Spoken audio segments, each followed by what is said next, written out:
Olá! O assunto do mundo político de hoje é a economia brasileira sob o efeito da crise sanitária. Quais são as perspectivas para o país neste momento em que há um crescimento inicial, mas também uma alta de inflação, de desemprego e um risco iminente de uma terceira onda da Covid? Eu vou conversar com o economista Armando Castelar. Ele é professor da Fundação Getúlio Vargas do Rio de Janeiro e professor da Universidade Federal do Rio de Janeiro. Professor, muito obrigada por atender o Mundo Político, a TV Assembleia. Eu que agradeço o convite, é um prazer estar aqui falando com vocês. Professor, como entender o cenário da economia brasileira? O PIB cresceu, né? Teve um crescimento inicial e em relação aí de 1,2%, como eu mencionei, em relação ao trimestre passado, o último trimestre de 2019, mas nós temos um cenário de alta do desemprego no país, são quase 15 milhões, e temos também um cenário de pandemia, de crise sanitária que não está detido. Como é que se explica esse crescimento? Então, o resultado do primeiro trimestre surpreendeu a maioria dos analistas, porque a visão que havia era que exatamente a segunda onda da pandemia, o recrudescimento do número de mortes, foi muito acima do que tinha sido em 2020, numa média diária, levaria as pessoas a ficarem em casa e isso teria um impacto, se não tão forte quanto no segundo trimestre de 2020, ainda assim bastante forte, né? A surpresa, no certo sentido, veio primeiro porque as pessoas não ficaram tanto em casa assim, os indicadores de mobilidade mostram isso, e por outro lado, a economia aprendeu muito mais a conviver com a pandemia do que foi em 2020, um processo que você vê em outros países também.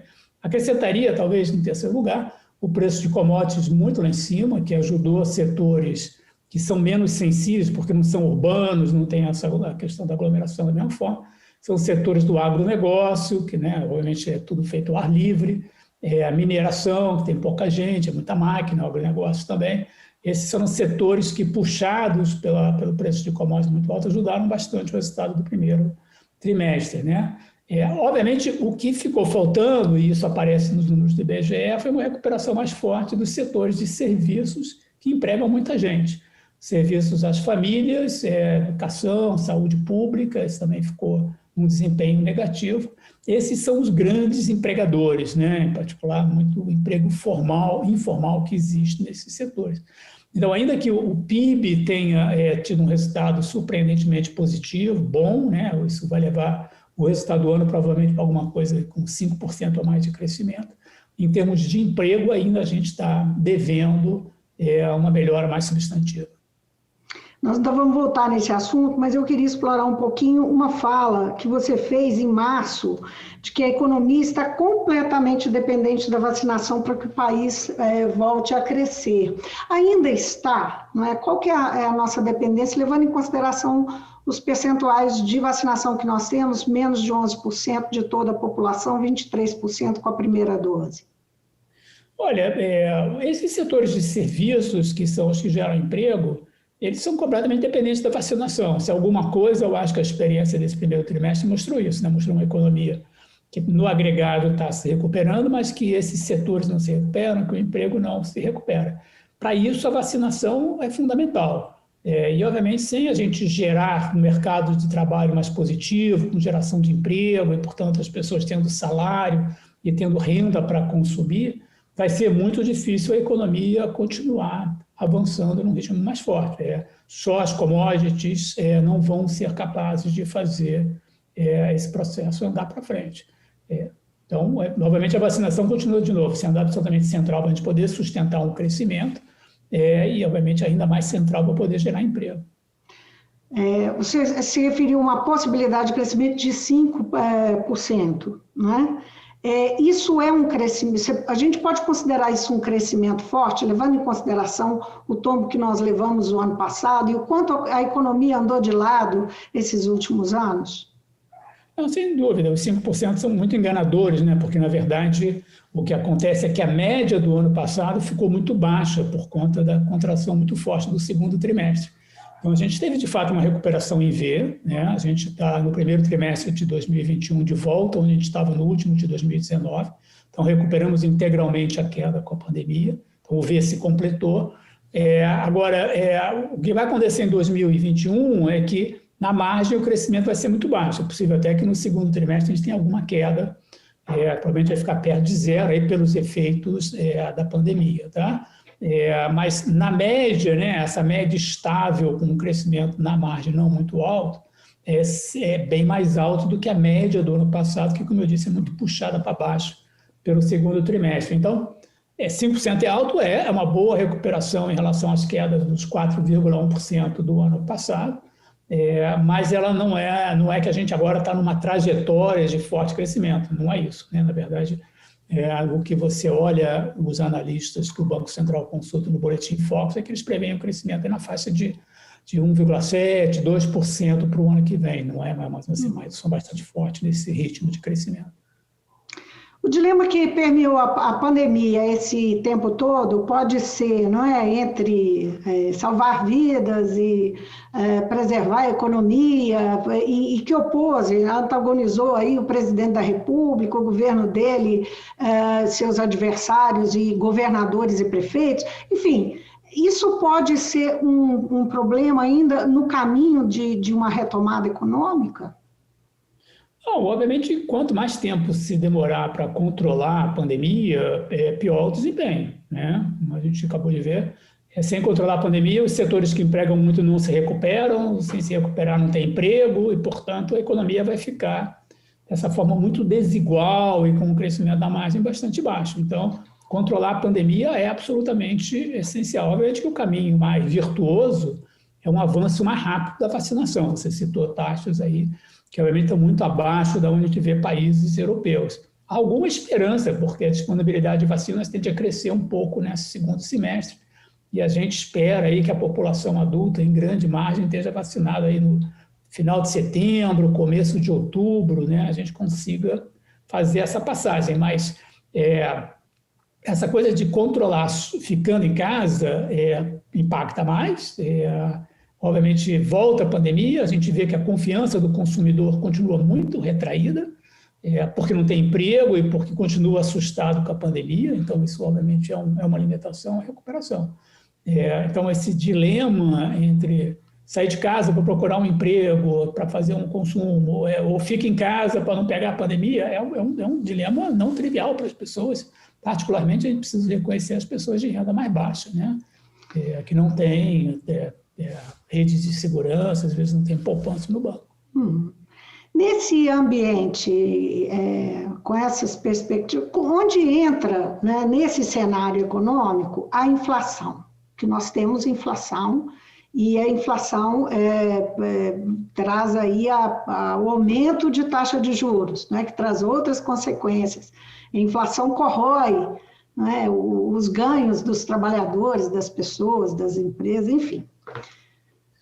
Olha, a inflação voltou, né? Voltou à discussão mundial. A gente vê esse debate nos Estados Unidos, é o tema que mais se debate no debate econômico nos Estados Unidos atualmente, é a inflação. Ela está de volta, o último indicador de consumo, de preço ao consumidor nos Estados Unidos subiu mais de 4%, no Brasil deve chegar a mais de 8% agora no meio do ano, na comparação com os 12 meses anteriores, né?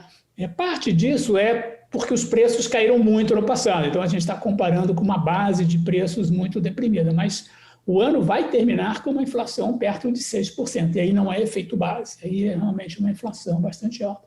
Parte disso é essa subida em preços de commodities, então nos 6% de inflação do ano, a inflação de alimentos deve beirar aí os 15%, obviamente pesa muito no bolso das pessoas de renda mais baixa, onde alimentos têm um peso maior na cesta de consumo.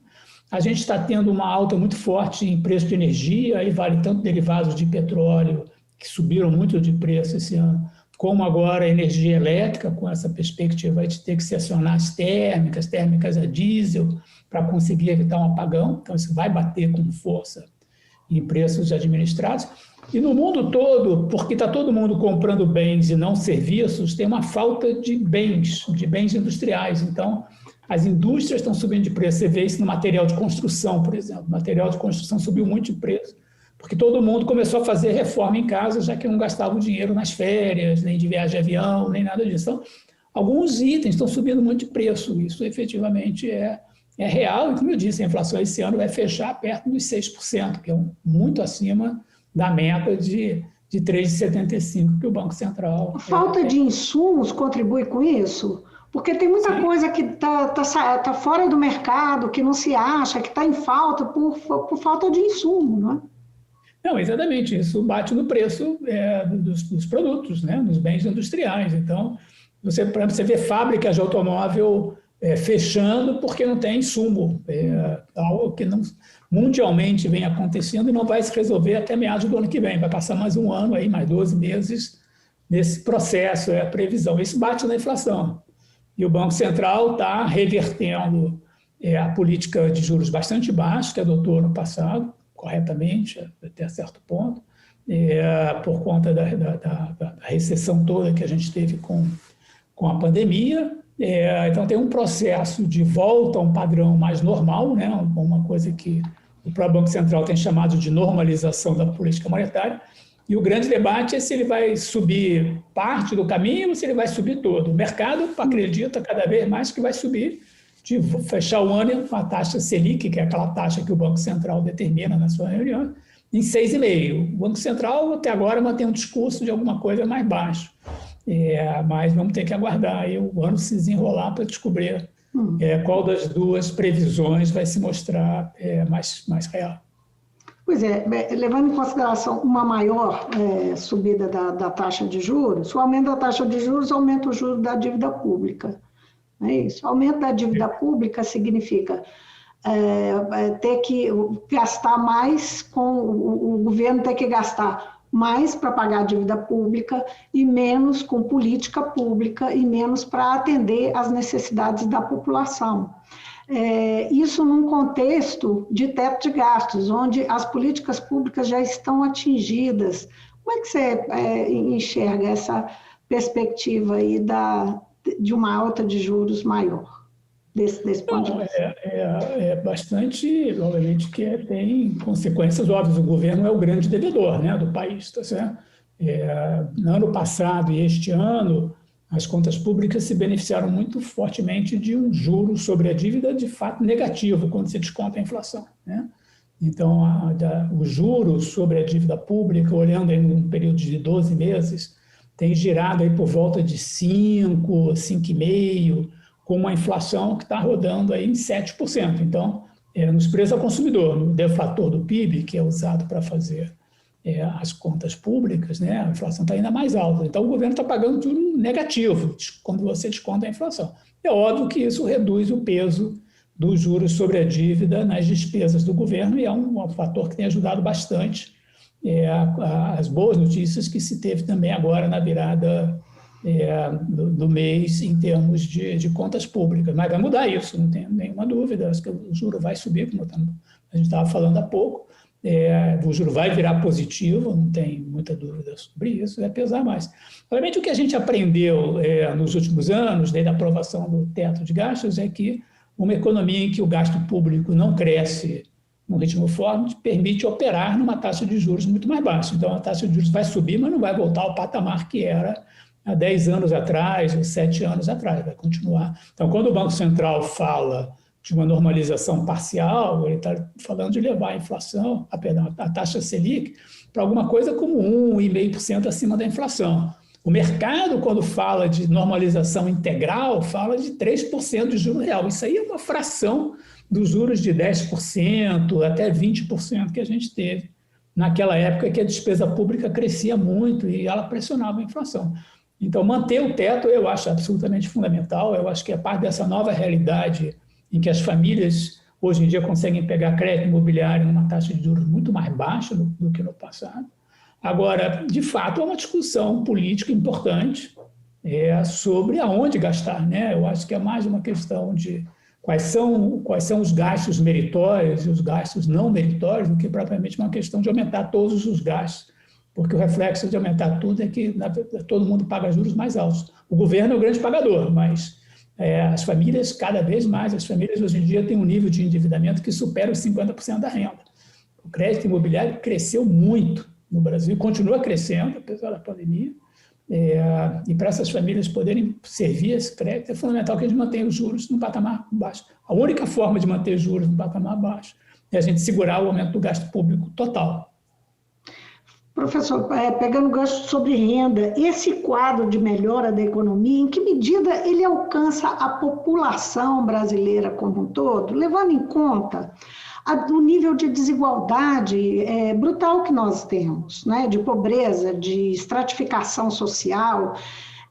Como é que a gente pode pensar, quando a gente pensa nesse resultado macro, que de fato se de fato vai melhorar a vida de quem, por exemplo, está em insegurança alimentar, ou esses milhões de desempregados, e mesmo aquelas pessoas que têm, como a grande parcela da grande maioria da população, um salário em torno do salário mínimo, não é? Que teve uma retração, né? Desde 2019 ele não vem sendo corrigido, vamos dizer, ele mal alcança a inflação. Enfim, como é que esse ganho que a gente pode ter, essa recuperação, se ela se consolidar, pode de fato, ou se não vai afetar a maioria dos brasileiros como se deseja? Olha, tem um monte de questões diferentes, né? O salário mínimo vem acompanhando a inflação, porque a Constituição manda que isso aconteça. Então, a gente pode ter certeza que, se não o fizesse, certamente a Justiça estaria sendo acionada e mandando cumprir. A partir de 2019 não teve mais uma participação do PIB, né? A inflação, com certeza, teve, porque está na Constituição. Então, a gente não pode ter certeza disso. Isso é algo profundamente olhado e é feito de forma totalmente transparente, é por lei, os números aparecem na imprensa, isso é uma coisa que a gente tem bastante vigilância social sobre esse tipo de coisa, como eu disse, está na Constituição, não é uma opção de governo, né? A questão tem um aspecto de caráter, vamos colocar assim, mais conjuntural e outro de caráter mais estrutural, tá certo? O mais conjuntural é o que a gente estava conversando, o emprego, principalmente o emprego de renda mais baixa, está nos serviços das pessoas. Inclusive, de novo, muito emprego informal, tá certo? Esse emprego depende da vacinação, porque, de outra forma, de novo, você chamar pessoas para fazer obra na sua casa vai ser muito mais fácil se você tiver gente vacinada e você tiver vacinado do que você não tiver, tá certo?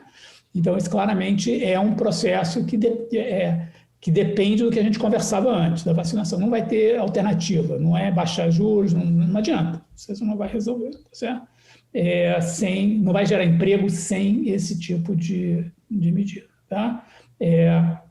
A questão do salário mínimo não resolve o problema da desigualdade, porque ele basicamente atinge quem recebe previdência social, né? Você mostra claramente isso, o mercado de trabalho tem muito menos gente que recebe o salário mínimo, a tendência é a maior parte das pessoas receberem acima. Na verdade, se você olha o Nordeste, você vê claramente que muita gente, sei lá, o salário mínimo é meio que a renda média das pessoas no Nordeste, né?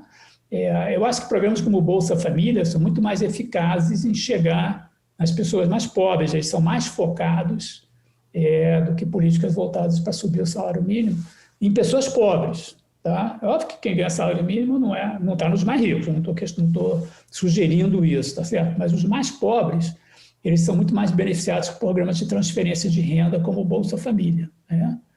Eu, pessoalmente, acho um programa excelente, acho que deveria ser aumentado. Agora, resolver o problema de uma forma mais completa passa por políticas que, de fato, empreguem essas pessoas, não em trabalhos informais, mas em trabalhos que paguem bem, tá? Em atividades que paguem bem. Então, o Brasil tem um quadro bastante preocupante, que ele aumentou muito a educação média das pessoas ao longo dos últimos 10, 15 anos, mas a produtividade não aumentou. As pessoas continuam tendo a mesma produtividade que tinham antes, porque elas estudam, mas fazem a mesma coisa que os seus pais que não tinham estudado fazem. São motoboys, elas são motoristas de aplicativo, elas são pedreiros. Então, o nível educacional melhorou muito da geração. Isso aparece claramente nas estatísticas de nível educacional da força de trabalho. Mas o que isso não impede essa evolução, professor? Porque as pessoas não estão encontrando ocupações que usem a educação que elas obtiveram. Então, elas encontram as ocupações que não precisam dessa educação. Sei lá, se você pode ter formado em engenharia e ser motorista de aplicativo, você não usa o estudo da engenharia que você fez, tá certo? Então, a educação subiu, mas a produtividade é a mesma de antes, tá certo? Basicamente porque você não gera empregos em grandes empresas, você tem empresas com baixa produtividade, ocupações informais, ocupações, muita gente, o outro lado da moeda, né, ocupada em serviços informais, de pequena escala, sem tecnologia, sem gestão, e isso faz com que a produtividade seja baixa. Então, para melhorar de fato de uma maneira mais significativa, olhando o padrão de países desenvolvidos, você precisa dar a essas pessoas oportunidades de trabalho que tenham produtividade alta e, portanto, possam pagar salários altos, né? Fora isso, eu vejo programas como Bolsa Família, que são extremamente eficientes. De fato, se eu fosse desenhar o orçamento público, eu ia tirar dinheiro de vários lugares para colocar mais dinheiro no Bolsa Família. Há uma discussão, inclusive, se estende-se o auxílio emergencial, aumenta-se e estende-se o auxílio emergencial, ou se dá robustez ao Bolsa Família. Qual a sua opinião sobre isso? Essa é uma discussão que a Arthur Lira está colocando na Câmara, né? Claro, eu acho que dar robustez ao Bolsa Família é uma política muito melhor, porque o Bolsa Família é sustentada em anos de cadastro das pessoas que recebem. Então, tem um trabalho feito em nível municipal, junto a centros de assistência social, junto à comunidade, de identificação dessas pessoas. Há todo um conjunto de medidas que ajudam a quebrar a pobreza intergeneracional. Então, a exigência das crianças irem à escola, de tomarem vacinação, tomarem vacina, de usar os programas que o governo disponibiliza na área de saúde e educação, que são fundamentais para que as próximas gerações tenham mais oportunidades, né? Tenha mais saúde, tenha mais educação. Então, assim, eu acho que é um programa que foi sendo aperfeiçoado ao longo de muitos anos. Como eu disse, consta com cadastros muito bem elaborados de quem são essas pessoas, enquanto o auxílio emergencial foi alguma coisa feita de emergência, né? Quer dizer, de uma forma para lidar com a crise da pandemia. Então, eu acho que, de novo, os dois têm um espírito, em alguma medida, semelhante, de chegar nas pessoas que mais precisam. É óbvio que o auxílio emergencial atua um pouco no que eu chamava antes do fator conjuntural, né? Do fato de que sem a vacinação, os setores que empregam muito não tem como se recuperar, então ele tem de fato alguma coisa que tende a desaparecer conforme a vacinação avança. O Bolsa Família é uma pobreza mais estrutural, é uma pobreza que já estava aí antes da pandemia e que precisa ser atacada, e precisa dar meio às pessoas. Então, de novo, conforme a gente transite de uma situação menos emergencial, né, que a gente consiga, de fato, avançar com a vacinação, que não seja final de setembro, início de outubro, seja o final do ano, digamos, tá certo? Ano que vem, todos preveem que a gente vai estar com um controle razoável da pandemia, tá certo? É o momento de começar a pensar no Bolsa Família, e o auxílio emergencial perde um pouco o seu papel, que foi ótimo. Eu acho que é um programa que foi muito bem pensado, foi super importante, tá certo? Mas que, de novo, em a crise mais grave da pandemia passando, o problema da pobreza volta a ter aquele caráter que tinha antes da pandemia, o qual eu acho que o Bolsa Família é o programa mais adequado. Pensando em 2022, o fator político, o processo eleitoral, pode ser um obstáculo para a retomada da economia? Pode complicar a cena, esse cenário econômico também? Olha, obviamente pode. Eu acho que a gente tende para as eleições, felizmente, num clima melhor do que o clima que a gente tem hoje. Então, obviamente, a questão da pandemia, como eu dizia, tende a estar grandemente superada do ponto de vista da situação corrente, né? Porque a pandemia tende a ser controlada na virada do ano, com a vacinação avançando como a disponibilidade prevista de doses sinaliza. Então, deve ter um quadro mais político, debate político mais focado em outros temas, menos na pandemia. Eu acho que talvez a questão do emprego, da renda, tem um papel maior, né? A economia deve estar mais recuperada, ainda que o emprego menos, então a gente deve ter ainda taxas de desemprego bastante elevadas. Agora, é uma eleição que caminha para um grau de polarização muito grande, né? O que significa que a gente pode ir muito para o lado ou ir muito para o lado, lá do outro lado do espectro político, né? E isso, sem dúvida, causa muita ansiedade nos investidores, né? Porque você não sabe se vai lá para o extremo de um lado ou para o extremo do outro.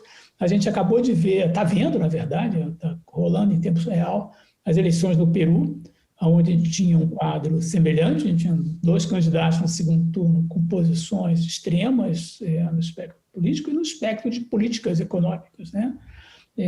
E a gente está vendo os mercados financeiros no Peru reagindo de uma maneira bastante dramática, muita gente mandou dinheiro para fora, de novo, aquelas coisas que na economia sente o impacto da incerteza, né? De não saber para onde a coisa vai, né? Então, eu acho que vai ser uma eleição em que a economia pode ter um papel maior em termos do debate, como eu disse, menos a pandemia, do que foi na eleição do Donald Trump contra o Joe Biden, do que está sendo no Peru, do que você está no meio. O Peru foi um dos países, na verdade, foi o país com o maior número de mortes por habitante, então a pandemia lá está muito séria, mas que pode ter o mesmo aspecto, né, de uma incerteza muito grande sobre para onde se vai em 2023. Uhum. Isso, um clima aumenta a instabilidade, não é? O investimento, você segura investimento, normalmente a moeda desvaloriza e bate nos preços, inclusive preços de alimentos, preços de combustíveis, né? Então, assim, os preços, a economia sente esse aumento da incerteza mesmo antes de uma decisão ser tomada pelo eleitor, né? Tá certo? Agora, a grande boa notícia é que vai ser o eleitor que vai decidir, então isso obviamente para festejar, a gente está mais uma vez tendo nós decidindo, né? Eu acho que a gente esquece de como isso é importante. Não podemos nos esquecer. Professor, muitíssimo obrigada pela participação no Mundo Político, aqui na TV Assembleia. Foi um prazer conhecê-lo e tê-lo no programa. Eu agradeço o convite e pela oportunidade de expor minhas ideias. Eu conversei com o economista Armando Castelar. Ele é professor da Fundação Getúlio Vargas, no Rio de Janeiro, e professor da Universidade Federal do Rio de Janeiro. A gente fica por aqui. Até a próxima.